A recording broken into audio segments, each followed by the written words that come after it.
This is a question from John Wells right here in Omaha, and he says, you've described inflation as a gigantic corporate tapeworm. Which of Berkshire's businesses are best suited to thrive during a period of high inflation, and why?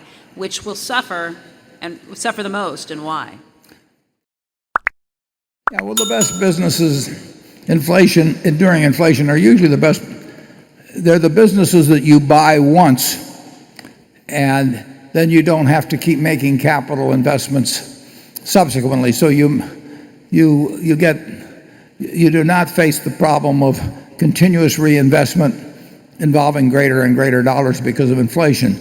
That's one reason real estate in general is good during inflation. If you built your own house 55 years ago like Charlie did, or bought one 55 years ago like I did, it's a one-time outlay. Whereas if you get an inflationary expansion in replacement capital without having to replace yourself.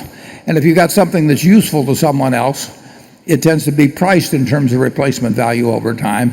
So you really get the inflationary kick. Now, if you're in a business such as the utility business or the railroad business, it just keeps eating up more and more money, and your depreciation charges are inadequate, and you're kidding yourself as to your real economic profits. So any business with heavy capital investment tends to be a poor business to be in inflation, and often it's a poor business to be in generally. And the business where you buy something once, a brand is a wonderful thing to own during inflation. See's Candy built their brand many years ago. Now we've had to nourish it as we've gone along, but the value of that brand increases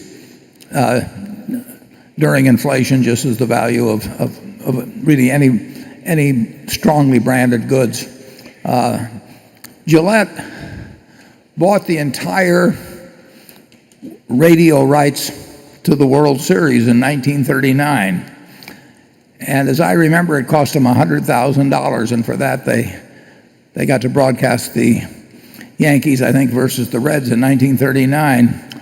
And think of the number of impressions they made on minds in 1939 for $100,000, and they were getting into the minds of young guys like myself. I was 8 or 9, and millions of people, and they did it in those dollars then. And of course, if you were going to go out and try and have a similar impressions on millions of minds now, it costs a fortune, and part of that's due to inflation, part of it's due to other things. But it was a great investment which could be made in 1939 that paid off in terms of selling razors and blades in 1960 and 1970 and 1980 dollars. So that's the kind of business you want to own. Charlie? Well, yeah, but